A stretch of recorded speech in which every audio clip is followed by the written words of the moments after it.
The dusty main street of Montezuma, Colorado stretched out before Jasmine Owens like a pathway to her own execution. Each step toward the saloon heavier than the last as her father's calloused hand gripped her elbow with a desperation that made her stomach turn. The year was 1882, and the silver mining town sat high in the Rockies, a place where fortunes were made and lost on the turn of a card, where men came to strike it rich and often left with nothing but regrets and empty pockets. Her father, Robert Owens, had been one of those men who dreamed too big and planned too small. Once a successful farmer back in Kansas, he had sold everything to move west after her mother died of consumption 3 winters ago, convinced that silver would solve all their problems. Instead, he had gambled away what little money they had, borrowed more from the wrong people, and now stood on the precipice of losing the one thing he had left. His daughter. "Papa, please," Jasmine whispered, her green eyes welling with tears she refused to let fall. At 20 years old, she had weathered hardship before, had worked alongside her father in the small, failing farm outside town, had watched him spiral into drink and cards with a broken heart. But this was different. This was unforgivable. "Hush now," Robert muttered, avoiding her gaze as he pushed through the swinging doors of the Silver Strike Saloon. "Marcus Grantham holds my marker for $800. I got no other way to settle it.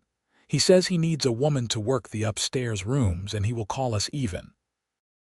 The words hit her like a physical blow. Work the upstairs rooms. Everyone knew what that meant. The painted ladies who smiled with dead eyes and climbed those stairs with men who saw them as nothing more than property to be used and discarded. Inside the saloon, the air hung thick with cigar smoke and the sour smell of cheap whiskey.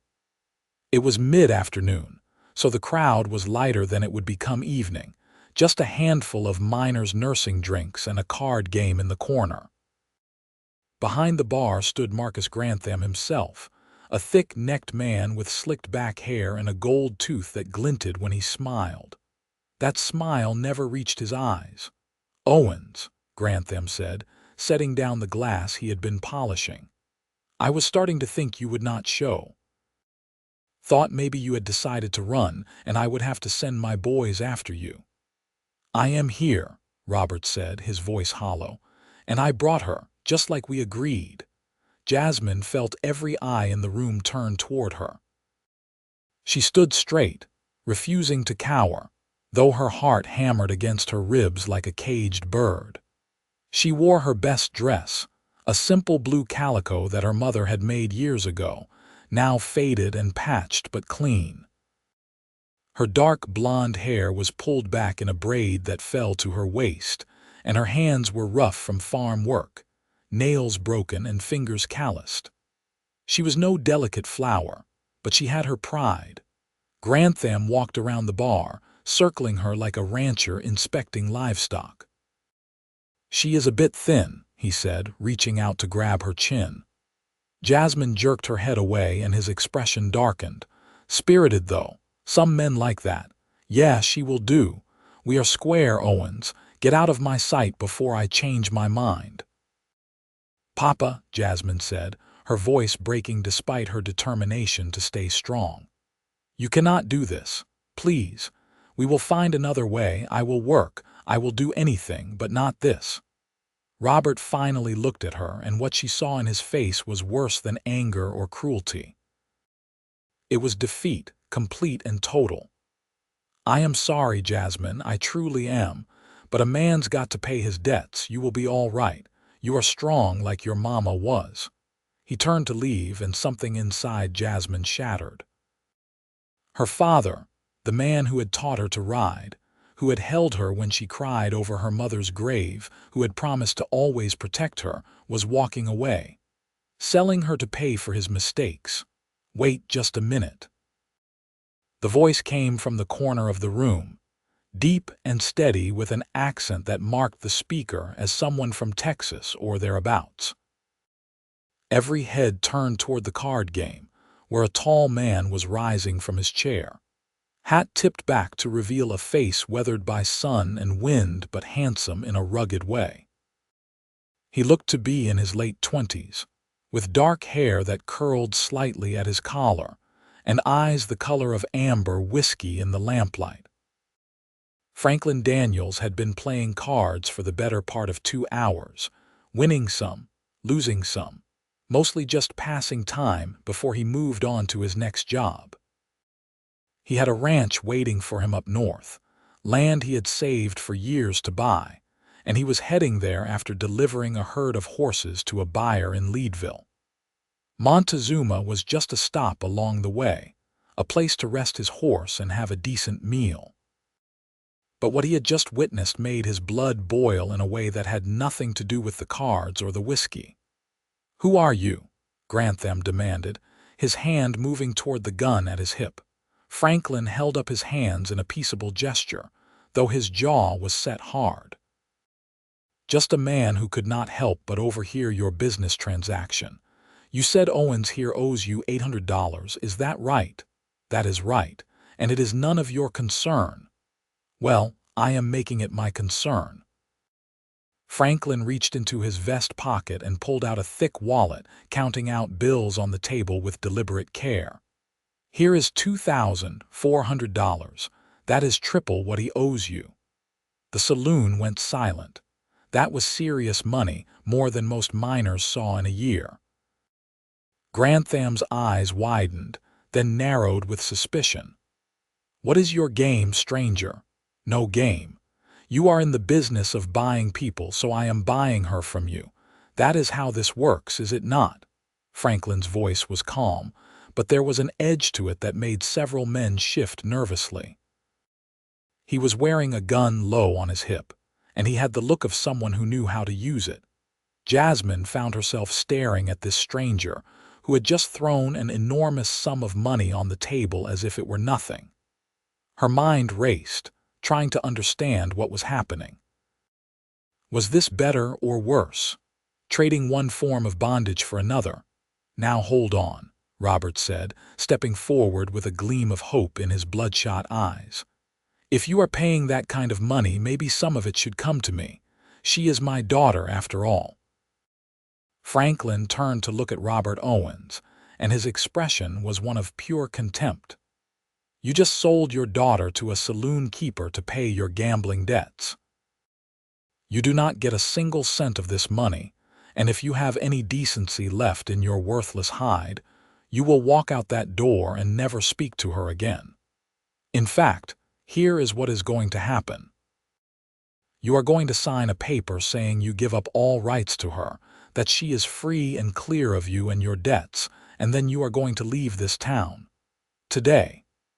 "You cannot force me to do anything," Robert blustered, but there was no strength behind it. Franklin took a step closer, and though he was not a violent man by nature, there was something in his bearing that made it clear he could be dangerous if pushed. "I just paid $2,400. I can afford to pay a little more to have someone encourage you to do the right thing."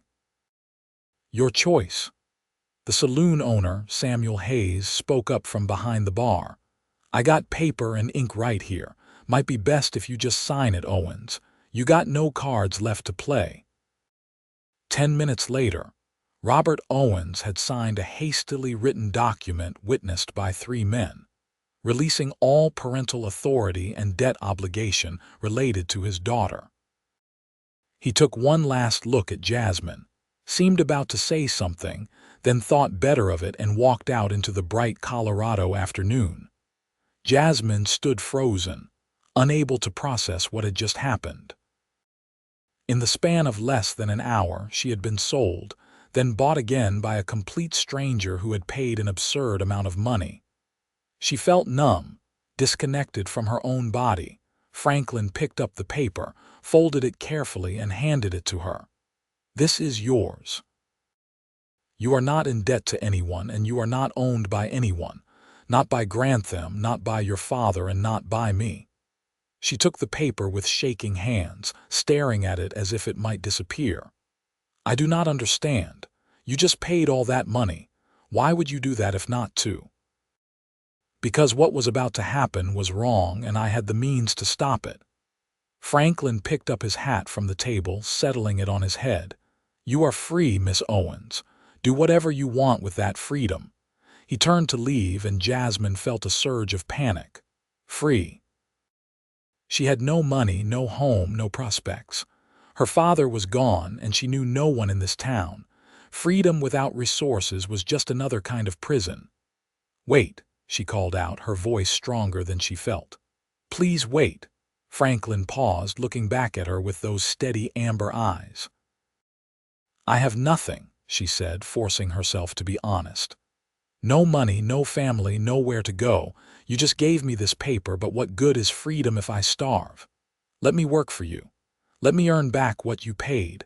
I can cook, clean, mend, work a farm. I am not afraid of hard labor.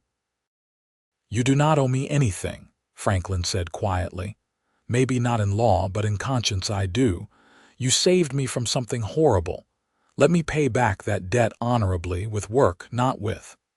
She could not finish the sentence, but she did not need to. Franklin studied her for a long moment, and she could see him thinking it through. Finally, he nodded. I have a ranch about a week's ride north of here, near the town of Glenwood Springs. It is raw land, just a cabin and a barn so far, but I plan to build it into something good. I could use help getting it started. Room and board plus fair wages. You work as long as you want, leave when you are ready. Does that sound acceptable? Yes, Jasmine said, relief flooding through her so strongly her knees nearly buckled. Thank you so much. Do not thank me yet. It is going to be hard work and the accommodations are not fancy. He looked her over, taking in her worn dress and thin frame. When is the last time you ate a proper meal? She had to think about it. Yesterday morning, some cornmeal mush. Franklin shook his head and gestured toward the door. Come on then. First thing we do is get some food in you, then we will get supplies and head out in the morning. That sound all right? Yes, sir, Jasmine said, following him out of the saloon and into the sunlight. It felt surreal, walking beside this stranger who had just changed the entire course of her life. She knew nothing about him except that he had a kind of innate decency that seemed rare in this hard country.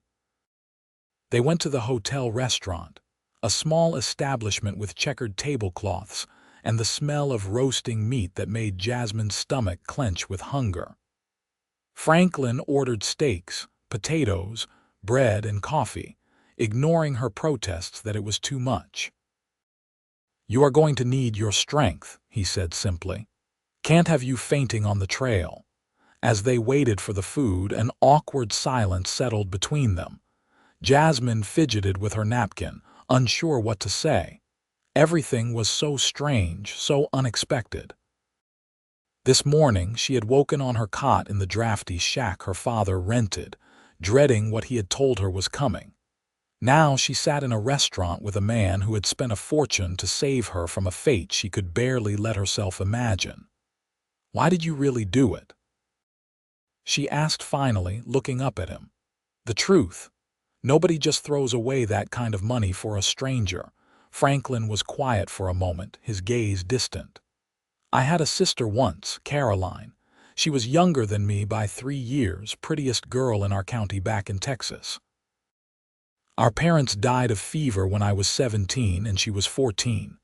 I tried to take care of her, but I was just a kid myself, barely knew how to take care of myself.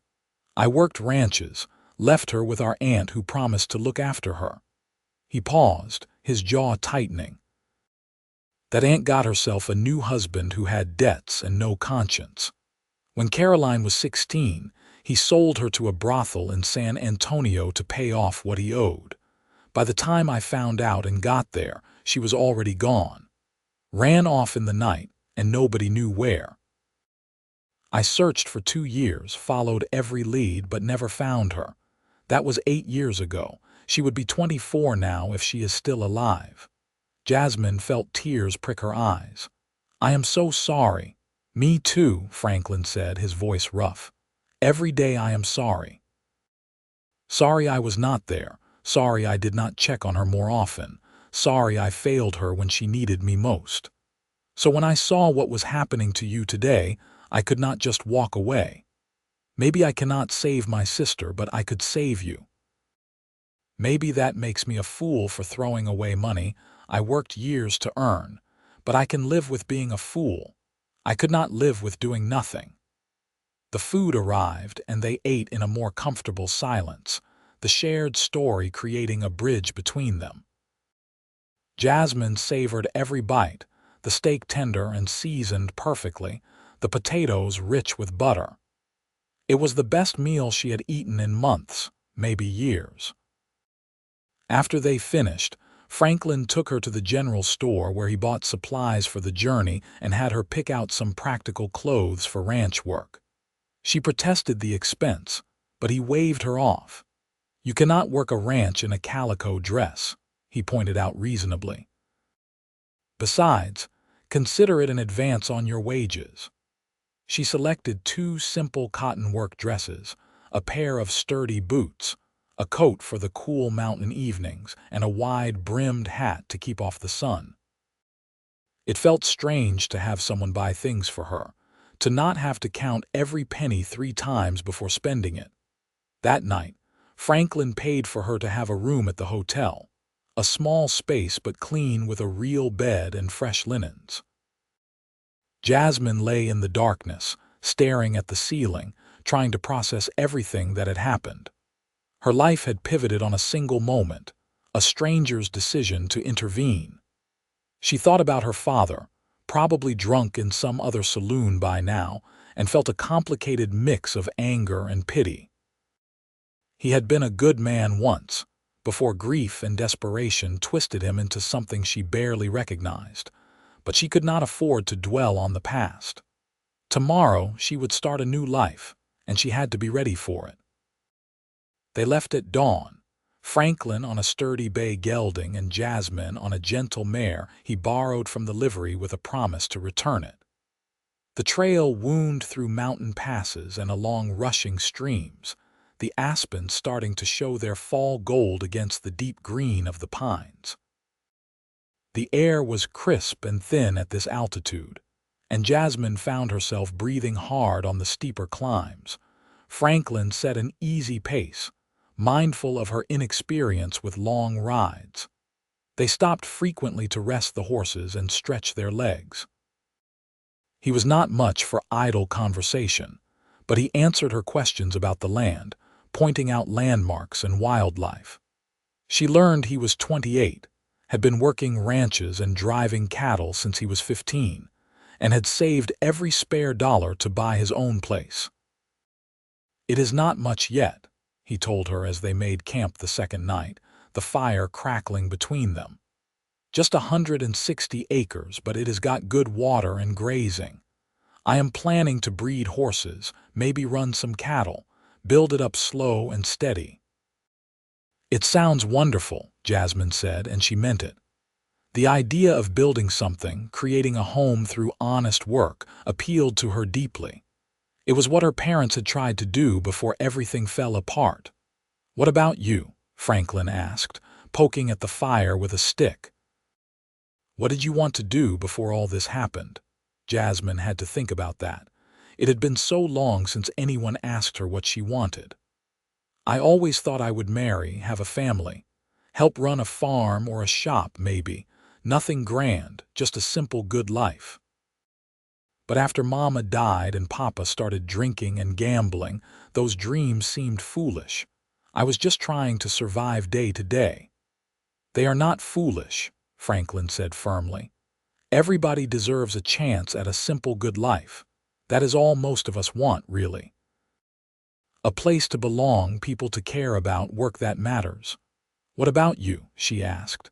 "Did you ever think about getting married?" He smiled slightly, a rare expression that softened his features. "Thought about it some. But I have been moving around so much, saving money. Did not seem right to ask a woman to share that kind of uncertain life.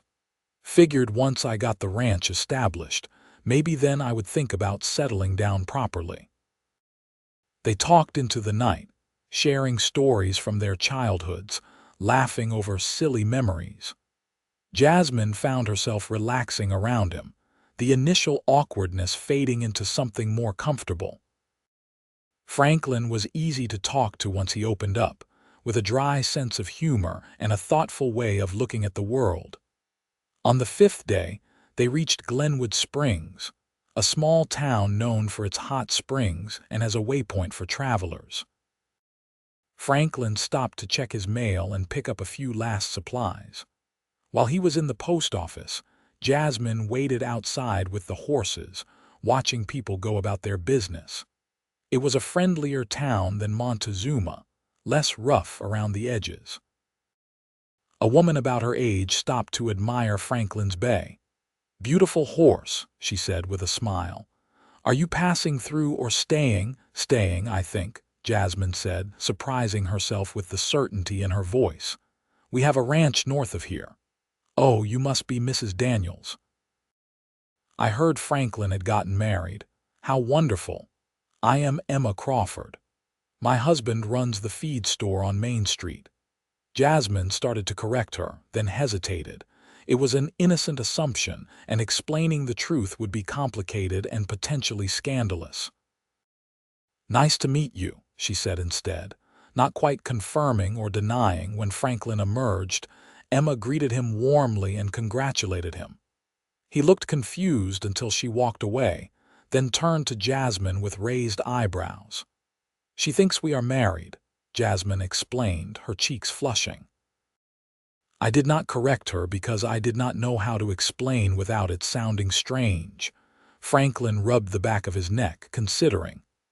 "Well, I suppose people are going to assume that anyway, you living out at the ranch with me. Small towns talk.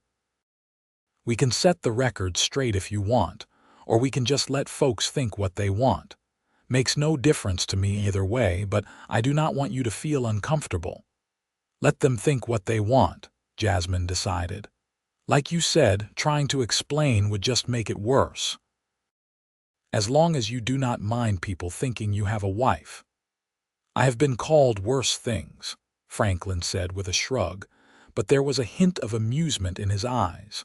The ranch was another 2 days' ride, up into the hills where the air smelled of pine and wildflowers. When they finally crested the last ridge and Franklin pointed down into a valley, Jasmine caught her breath. It was beautiful in a wild, untamed way. A stream cut through the meadow, and the cabin sat on a small rise overlooking it all, mountains rising majestically in the distance. "Home," Franklin said simply. The cabin was small but solidly built, one room with a loft for sleeping, a stone fireplace and real glass windows. The barn was larger, built to house horses with a corral already fenced. There was a vegetable garden plot, overgrown but salvageable, and a root cellar dug into the hillside. Previous owner started building, then decided ranching was not for him, Franklin explained as he helped her down from the horse. "Sold it to me for a good price and headed back east. I have been up here a few times getting things ready, but there is still a lot of work to do." Jasmine walked through the cabin, taking it all in. It was dusty and clearly needed a woman's touch, but it was solid and weatherproof. The loft had a bed frame and a straw mattress, and there was a smaller bed downstairs near the fireplace. "You take the loft," Franklin said, reading her thoughts. "I will sleep down here, more proper that way." They spent the next few weeks falling into a routine. Franklin worked on repairing fences and building additional corrals for the horses he planned to buy. Jasmine cleaned the cabin thoroughly, planted a late fall garden with the seeds Franklin had bought, and learned to cook on the temperamental fireplace. It was hard work, but satisfying in a way her life in Montezuma never had been. Franklin proved to be good company, respectful and hardworking. He never made her feel like a servant or an obligation. Instead, they worked as partners, each contributing what they could. In the evenings, they would sit by the fire, talking about their plans for the ranch or playing cards with a battered deck Franklin produced from his saddlebag. Jasmine found herself watching him sometimes when he did not know she was looking. The way his hands moved with surety and skill, whether he was mending tack or chopping wood. The rare smile that transformed his serious face.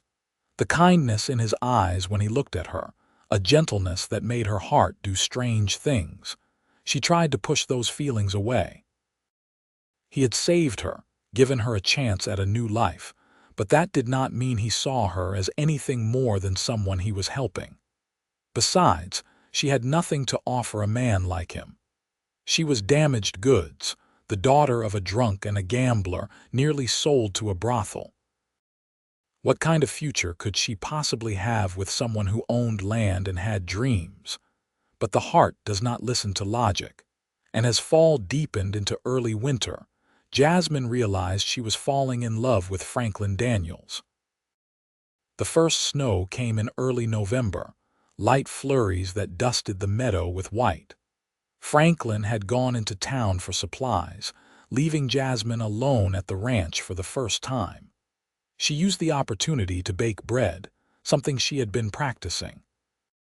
The results were finally starting to look and taste like actual bread rather than dense bricks.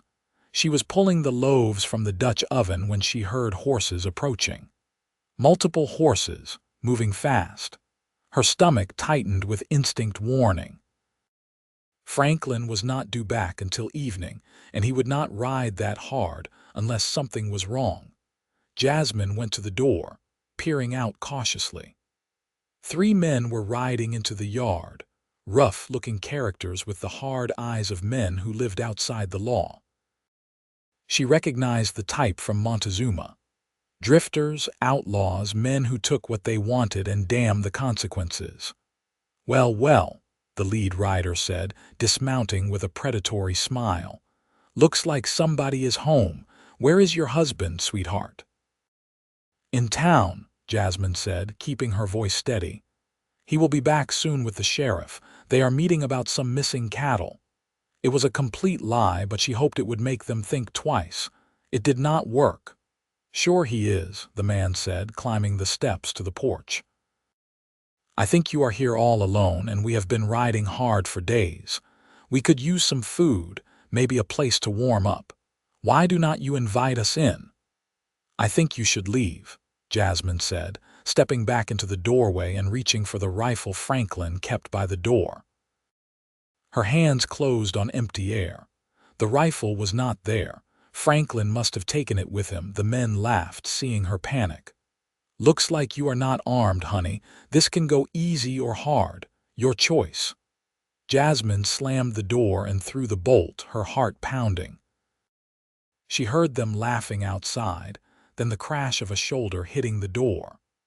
The bolt was sturdy, but the door was not meant to withstand a serious assault. She ran to the loft, scrambling up the ladder and looking for anything she could use as a weapon.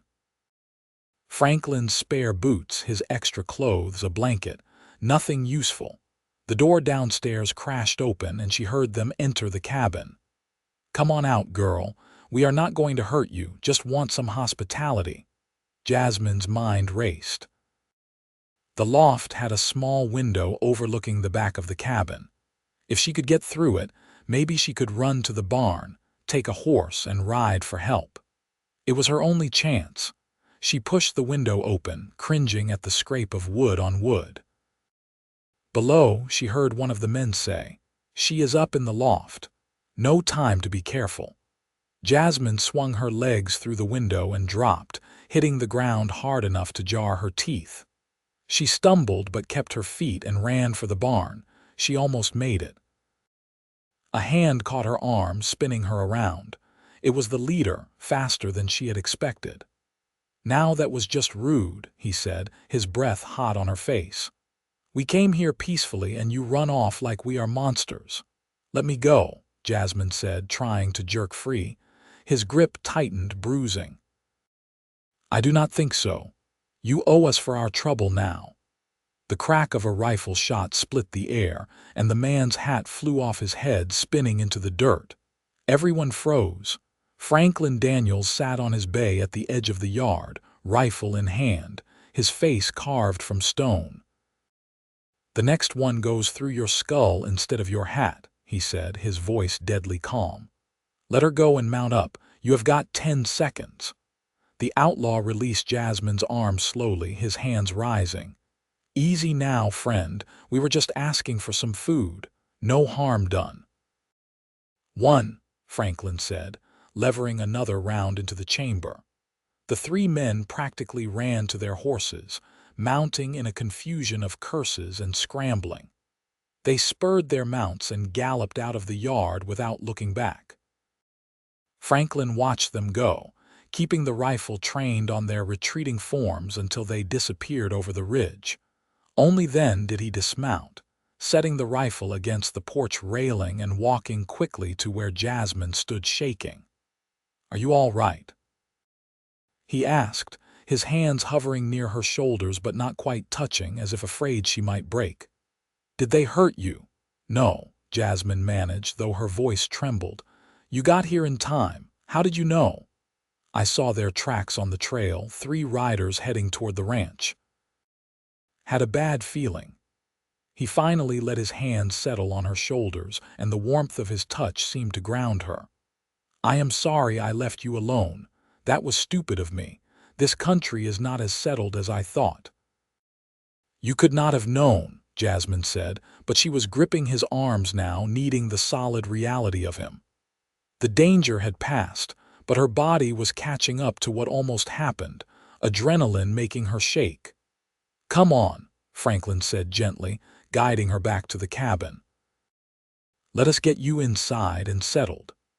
The cabin was a mess, the outlaws having rifled through supplies looking for valuables.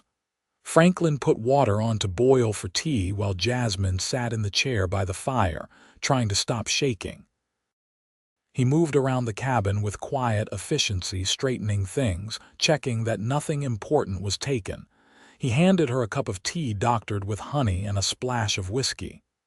"Drink this. It will help." Jasmine sipped it, the warmth spreading through her chest. "Thank you," she said. "For coming back when you did. For saving me again." Franklin crouched in front of her chair, his amber eyes serious. "You do not need to thank me. Keeping you safe is not a favor or a debt, Jasmine. It is what any decent man would do. What I want to do." Something in his voice made her look at him more closely. There was an intensity in his expression she had not seen before, a carefully controlled emotion he was not quite hiding successfully. "Franklin," she said softly, setting down the tea, "why did you really bring me here? And do not say it was just to help me work off a debt. You could have given me money and sent me anywhere. Why here?" He was quiet for a long moment, seeming to wage an internal battle. Finally, he said, "Because from the moment I saw you standing in that saloon, refusing to cower even though you were terrified, I knew you were someone special, someone strong and brave and worth knowing. I told myself I was just helping, just doing the right thing. But the truth is, I wanted you here. I wanted the chance to know you, to see if what I felt in that first moment was real or just impulse." Jasmine's heart was hammering again, but for an entirely different reason now. "And what did you decide?" "That it was real," Franklin said, his voice rough. "That every day I spend with you, I fall a little more in love with who you are.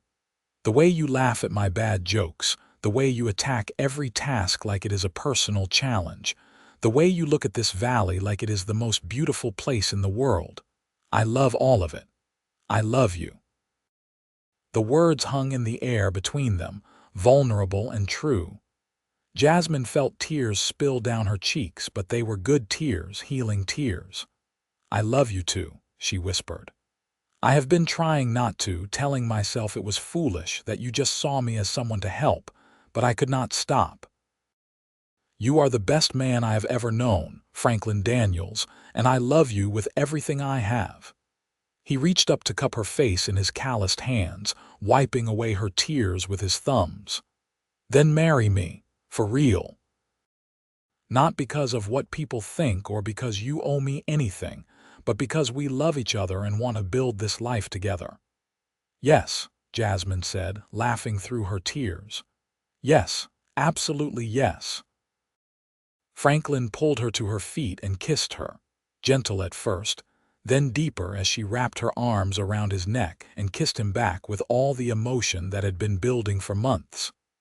It felt like coming home, like finding the missing piece of herself she had not known was lost. They were married a week later in the small church in Glenwood Springs, with Emma Crawford and her husband standing as witnesses. Jasmine wore a new dress, simple but pretty, that Emma had helped her pick out. Franklin wore his Sunday best, his hair slicked back and his eyes never leaving his bride's face. The minister, a kindly old man named Reverend Thompson, led them through the vows with warmth and humor. When he pronounced them man and wife, Franklin kissed Jasmine with such tenderness that several of the townswomen in attendance sighed audibly. The Crawfords hosted a small reception at their home, and Jasmine met more of the townspeople who would be their neighbors. Everyone was friendly and welcoming, clearly happy that Franklin had found a wife. Several people mentioned that they could use a couple of reliable hands if Franklin needed work during the winter when ranch work slowed. That night, they returned to their ranch, now truly theirs together. Franklin carried Jasmine over the threshold, both of them laughing at the silliness and romance of it. He set her down gently in the cabin that glowed warm with firelight. "I have something for you," Franklin said, going to his trunk and pulling out a small box. "I bought it in Montezuma, the day after I met you. I told myself I was being a fool, buying a ring for a woman I barely knew, but I could not seem to stop myself." He opened the box to reveal a simple gold band with a small sapphire set in it, the blue stone catching the firelight. "It is not much, but I thought the blue matched your dress, the one you wore that first day." Jasmine took the ring with shaking hands. "It is perfect, absolutely perfect." He slipped it onto her finger and she admired the way it looked there, a symbol of commitment and love. Then she pulled him close and kissed him, pouring everything she felt into that kiss. He responded with equal passion, his hands gentle on her waist, her back, tangling in her hair that she had left loose for the first time. They made love that night with tenderness and care, Franklin treating her like something precious, making sure she felt safe and cherished. Jasmine had been afraid, knowing how things were supposed to go between a man and wife, but having no experience, only frightening stories from other women. But Franklin was patient and loving, making her first time something beautiful rather than something to be endured. Afterward, they lay tangled in the blankets in the loft, Jasmine's head on Franklin's chest, listening to the steady beat of his heart. "I never thought I could be this happy," she said softly. "After everything that happened, I thought the best I could hope for was survival, but this is more than I ever dreamed." Franklin kissed the top of her head, his arms tightening around her. "We are going to have a good life, Jasmine. I promise you that. We will build this ranch together, raise a family if you want, grow old watching the seasons change in this valley. You will never have to worry about being traded or sold or treated as less than the incredible woman you are." "I want all of that," Jasmine said. "Every bit of it. With you."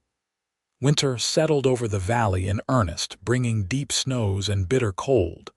But the cabin was warm and well-stocked, and Jasmine found herself cherishing these quiet months.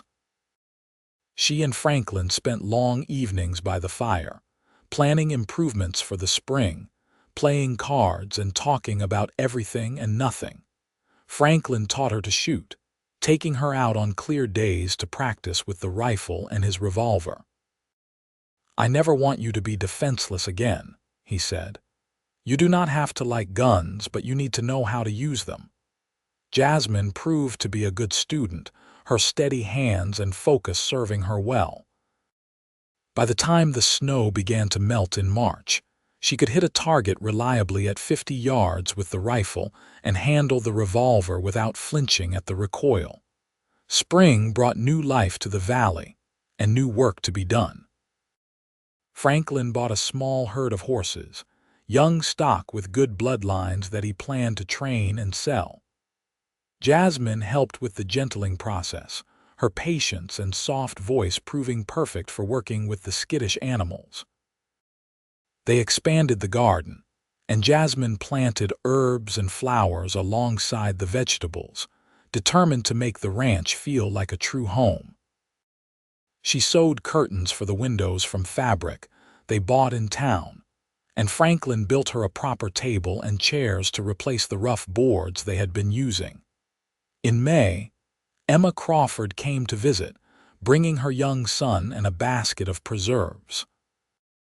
The two women sat on the porch while the boy played in the yard and Franklin worked in the barn. "You look happy," Emma said, studying Jasmine with a knowing smile. "Genuinely happy. It is good to see." "I am," Jasmine admitted. "Happier than I ever thought possible. Franklin is a good man." "Everyone in town says so. You are lucky to have found each other." Emma paused, then added delicately, "Have you thought about starting a family? You have been married almost 6 months now." Jasmine felt her cheeks warm. She and Franklin had talked about children, both wanting them eventually, but she had not yet fallen pregnant. She told Emma as much, and the other woman patted her hand reassuringly. "These things happen in their own time. Do not worry about it. Just enjoy being newlyweds." In June, Franklin had to make a trip to Denver to negotiate a sale of some horses he had trained. It would take 2 weeks, and he was reluctant to leave Jasmine alone after what had happened before. "I will be fine," she insisted. "I can shoot now, remember, and I will stay alert. Besides, you hired that hand, Tommy, to help with the heavy work. I will not be completely alone." Tommy was a 17-year-old kid from town, eager and hardworking if a bit clumsy. He slept in the barn and helped with the stock, grateful for the steady work and the experience. "All right," Franklin agreed reluctantly. "But you stay armed, and if anything feels wrong, you ride to town immediately. Promise me." "I promise," Jasmine said, kissing him. "Now go make us some money so we can buy those breeding mares you have been eyeing." Franklin left at dawn, and Jasmine threw herself into the work of running the ranch. She had learned so much over the past months, from managing the horses to keeping the books to a dozen other skills she had never imagined needing. It felt good to be capable, to know she could handle things. On the 5th day after Franklin left, a rider came up the valley in the late afternoon. Jasmine was working in the garden, Tommy was in the barn, and she immediately felt her instincts prickle. She stood, wiping her hands on her apron, and moved casually toward the cabin where the rifle was kept. The rider was a woman, she realized with surprise. A woman about her own age, thin to the point of gaunt, with dark hair and haunted eyes. She rode a tired horse and carried a small bundle tied to her saddle. "Hello," the woman called out, her voice hoarse. "I am sorry to intrude. I am looking for Franklin Daniels. Is this his ranch?" "It is," Jasmine said cautiously, not lowering her guard entirely. "He is not here right now. Can I help you with something?" The woman's face crumpled and she started to cry, great gasping sobs that shook her thin frame. Jasmine's maternal instincts kicked in, overriding her caution. She ran to help the woman dismount before she fell, supporting her weight as she swayed unsteadily. "Tommy," Jasmine called. "Come help." Together they got the woman into the cabin and settled in a chair. Jasmine brought water and some of the bread she had baked that morning, watching as the woman drank and ate like someone who had not had a decent meal in days. "What is your name?" Jasmine asked gently. And how do you know my husband? The woman looked up at her with red-rimmed eyes. Caroline, she said. My name is Caroline Daniels. Franklin is my brother. Jasmine felt as if the floor had dropped out from under her. Caroline, Franklin's lost sister, the one he had searched for and never found. The reason he had saved Jasmine in that saloon. Oh my God, Jasmine breathed. You are alive. He is going to be so happy. He has been looking for you for years. Caroline started crying again. I did not think I would ever find him. I have been searching too, but I had nothing, no money, no information. I finally got word he had bought land up this way, and I just started riding, hoping it was true. It is true, Jasmine said, kneeling beside the chair and taking Caroline's hands. You found him. You are safe now. He will be back in a week, and until then, you are staying here with me. We are going to get you fed and rested and cleaned up. Over the next few days, Jasmine learned Caroline's story, and it broke her heart. After being sold to the brothel in San Antonio, Caroline had endured 2 years of hell before managing to escape with the help of a client who took pity on her.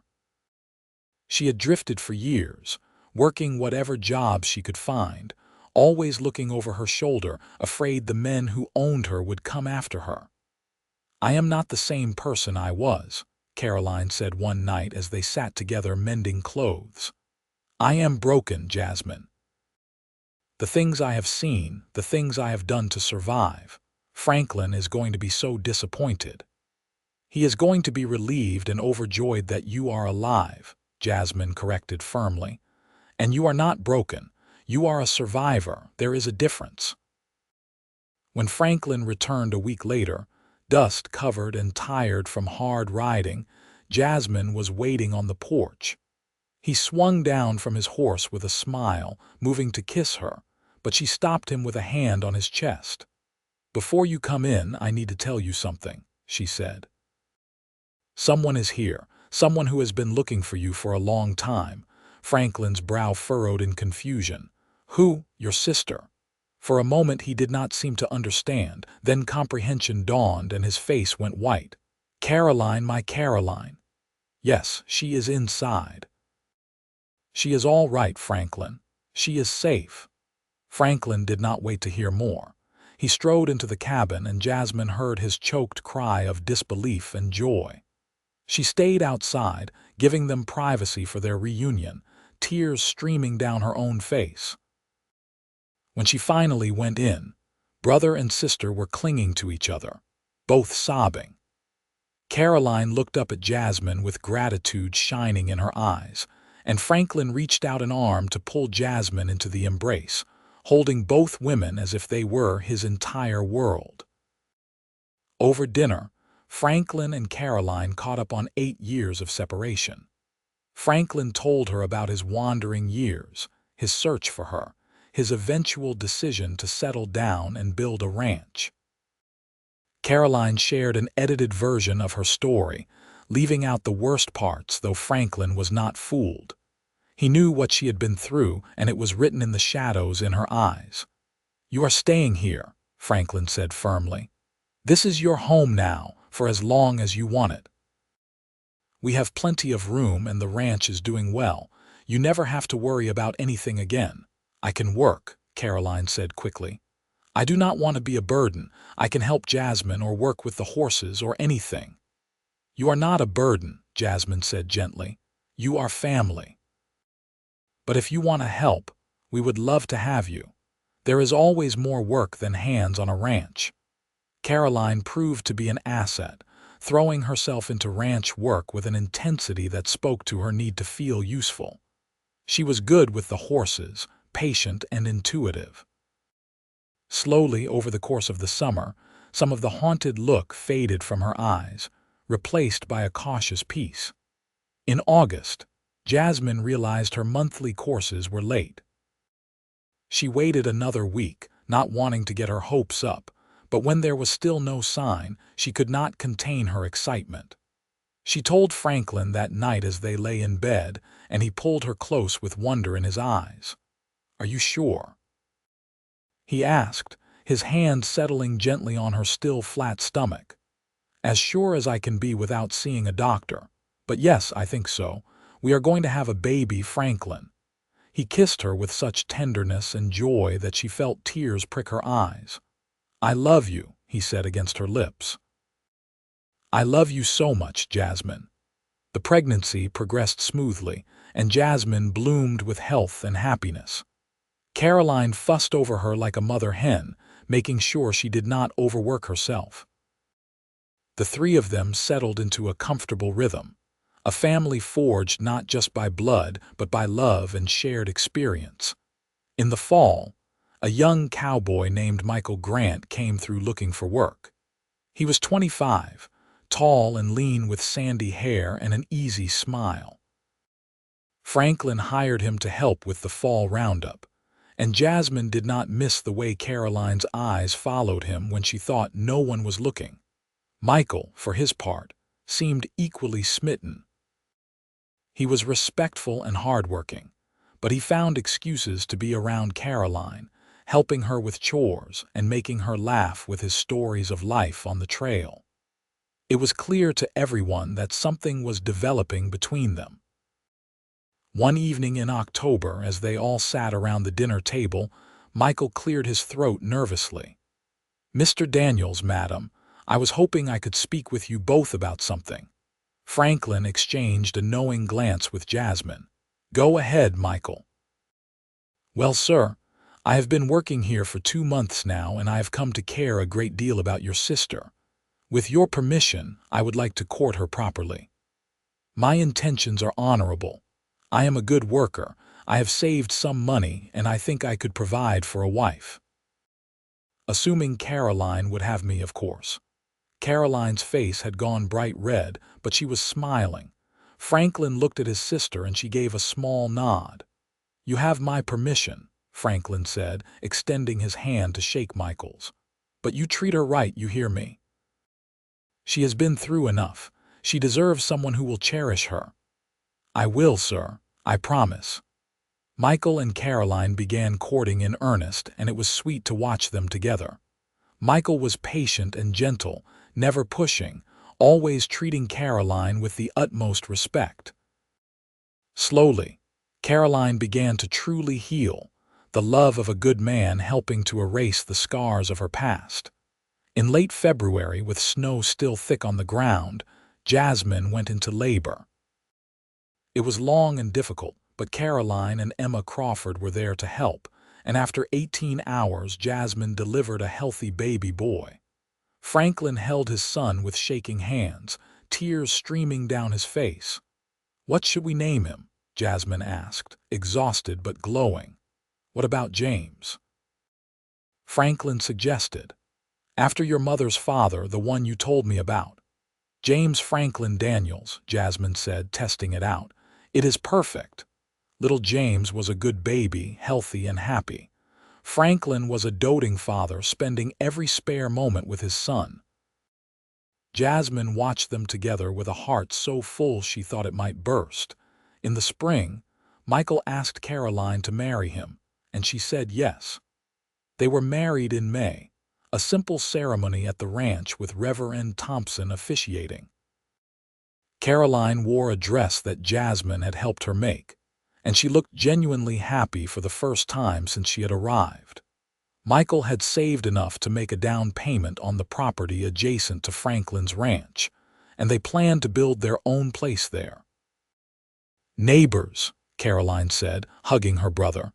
"We will be neighbors and family. I cannot think of anything better." The years passed in a blur of hard work and happiness.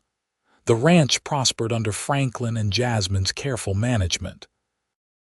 They bought more land, built a larger house to accommodate their growing family. A daughter, Lily, came 2 years after James, followed by another son, Robert, 2 years after that. Caroline and Michael had 3 children of their own, and the cousins grew up together, running wild through the valley. Franklin and Michael worked their ranches side by side, partners and brothers in all but blood.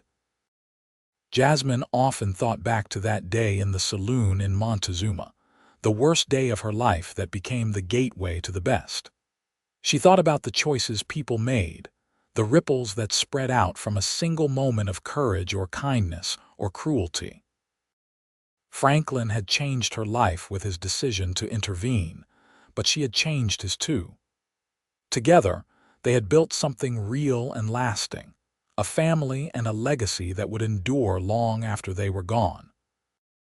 One summer evening, when they had been married for nearly 15 years, Jasmine and Franklin sat on the porch of their house, watching the sunset paint the mountains gold and purple.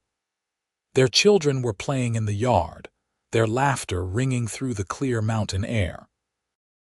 "Do you ever regret it?" Jasmine asked, leaning into Franklin's side. "Spending all that money on me," Franklin laughed and pulled her closer. "Not for a single second. Best investment I ever made. I told you that day that you were worth far more than what I paid, and I meant it." "You are worth everything, Jasmine. You always have been." She kissed him softly, full of gratitude and love. "And you gave me everything I never knew I needed. A home, a family, a life worth living. You saved me, Franklin Daniels." "We saved each other," he corrected. "You saved me from a lonely life building a ranch with no one to share it with. From working myself to death for a dream that would have felt hollow without someone to make it real." They sat in comfortable silence, watching their children play as the stars began to appear in the darkening sky. Jasmine thought about the girl she had been, terrified and desperate, being dragged toward a fate worse than death. She thought about the man who had stepped in, who had seen her worth when her own father could not. And she thought about the life they had built together, brick by brick, season by season, a testament to the power of love and second chances. James ran up to the porch, his face flushed with exertion. "Papa, can we go fishing tomorrow, please?" Franklin ruffled his son's dark hair. "We will see, son. We have got a lot of work to do, but maybe in the afternoon if we get it done." "I will help," James promised. "I will work extra hard." "I know you will," Franklin said with a smile. "You are a good boy." Jasmine watched her husband with their son and felt that familiar surge of love and contentment. This was what happiness looked like, she thought. Not grand gestures or dramatic moments, but this. A family together, healthy and safe, watching the sunset over their own land. Caroline and Michael rode up the trail, returning from checking their herd in the north pasture. They dismounted and walked over, Caroline carrying a basket of fresh eggs from her chickens. "Thought you might need these," she said, handing the basket to Jasmine. "My girls have been laying like crazy." "Thank you," Jasmine said. "Stay for supper. I made a roast." "We would love to," Caroline said, settling into one of the porch chairs with a contented sigh. "It is too beautiful an evening to rush home." As the two families gathered around the table for supper, the conversation flowing easily, Jasmine felt a profound sense of gratitude. These people, this place, this life, it was all so much more than she had ever dared to dream. Franklin caught her eye across the table and winked, as if he knew exactly what she was thinking. She smiled back, a promise and a thank you all rolled into one expression. After the meal, after the children were put to bed and Caroline and Michael had ridden home under the stars, Franklin and Jasmine sat by the fireplace in their bedroom, listening to the peaceful sounds of their household settling for the night. "You think we will add more?" Franklin asked, his hand resting on Jasmine's stomach even though there was no baby there now. "Maybe," Jasmine said with a soft laugh. "We seem to be pretty good at making them." "We are good at a lot of things together," Franklin said, pulling her into his arms. "Building a home, raising children, loving each other. I would say we have done pretty well for ourselves." "Better than well," Jasmine agreed. "We have done beautifully." The years continued to unfold with all their joys and challenges. There were hard winters when they worried about the livestock, dry summers when they watched the sky for rain. There were illnesses and accidents, the normal trials of life on a remote ranch. But through it all, Franklin and Jasmine faced everything together, their love and partnership only growing stronger with time. When James turned 18, he took over much of the day-to-day running of the ranch, showing the same steady reliability as his father. Lily, at 16, was already engaged to a young rancher from the next valley, a good man who adored her. Robert, at 14, was still deciding what he wanted to do with his life, torn between staying on the ranch and maybe going to college in Denver. Franklin was in his late 40s now, his dark hair shot through with silver, but he was still strong and vital. Jasmine, at 40, was as beautiful as ever in his eyes, maybe more so for all the life they had lived together. One afternoon in the early fall, Franklin took Jasmine riding up to a high meadow he wanted to show her. It was a place he had discovered years ago but never had the chance to share. The ride took most of the day, but when they finally emerged into the clearing, Jasmine gasped. It was a perfect alpine meadow, carpeted with wildflowers even this late in the season, with a view that stretched for miles. You could see the ranch far below, the valley spreading out in all its glory. "It is incredible," Jasmine breathed. "How did you find this place?" "I was tracking a lost calf about 10 years back," Franklin said, dismounting and helping her down. "Stumbled onto it by accident and thought someday I would bring you here. Just never seemed to find the right time until now." They spread a blanket and sat down, unpacking the lunch Jasmine had prepared. As they ate and talked, watching clouds drift across the endless blue sky, Franklin grew uncharacteristically serious. "What is wrong?" Jasmine asked, sensing his mood. "Nothing is wrong," Franklin said, taking her hand. "I've just been thinking about the life we have built, all the years we have shared. And I wanted you to know that I would do it all over again, exactly the same way. Every moment with you has been a gift, Jasmine, even the hard times, because we faced them together." Jasmine felt tears well up, moved by the raw emotion in his voice. "Where is this coming from?" "I do not know," Franklin admitted. "Maybe it is just getting older, realizing how precious time is. But I wanted to make sure you knew. You are the best thing that ever happened to me. Saving you was not just the right thing to do, it was the most selfish thing I ever did, because it gave me you." "I love you," Jasmine said, kissing him. "I love you more now than I did 20 years ago, and I will love you even more 20 years from now." "We are going to grow old together," Franklin Daniels, "watching our grandchildren play in that valley. This is just the beginning." They made love in that high meadow, with only the sky and mountains as witnesses, reaffirming the bond that had sustained them through 2 decades of marriage. It was tender and passionate and perfect, a celebration of everything they meant to each other. As the sun began to set, they packed up and rode slowly back to the ranch, not speaking much, content just to be together. When they reached home, the house was glowing with lamplight, and they could hear their children's voices inside, probably arguing about something silly. "Home," Franklin said, as he always did when they returned from anywhere. "Home," Jasmine agreed, and they walked inside together, ready for whatever came next, knowing they would face it side by side the way they always had. The ranch continued to prosper, becoming one of the most successful in the region. Franklin's horses were sought after for their intelligence and stamina, and people came from as far as Denver to buy them. Jasmine managed the household and the books with the same efficiency she brought to everything, and together they became pillars of their small community.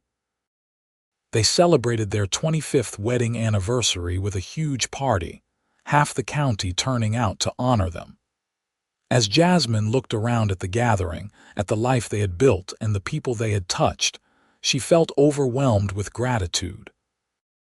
That night, as they lay in bed, Franklin gave her a gift, a journal he had been keeping for years, writing down stories of their life together, memories he wanted to preserve.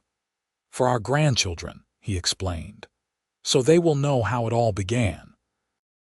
How I met the most remarkable woman in the world in a saloon in Montezuma, and how she changed my life forever."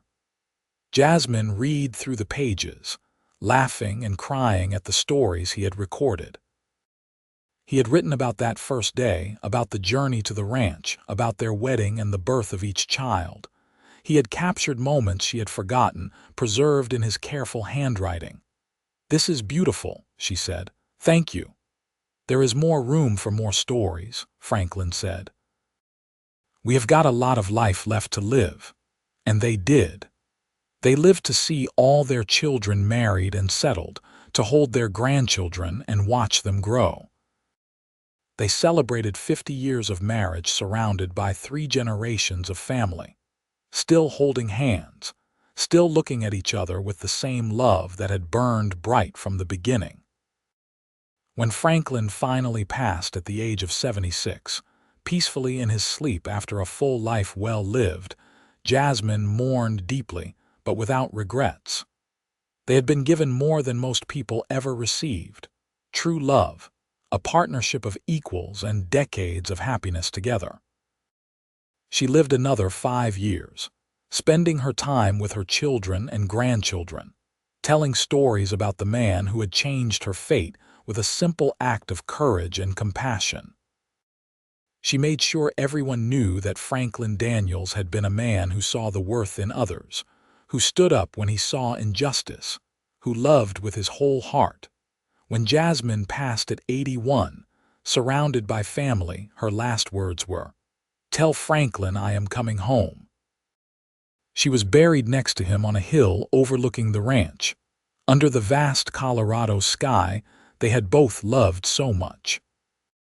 Their great-grandchildren would play in the meadows they had tended, would ride horses descended from the ones Franklin had trained, would grow up hearing the story of how their great-grandmother was traded for debt, and their great-grandfather paid triple, and said she was worth far more always.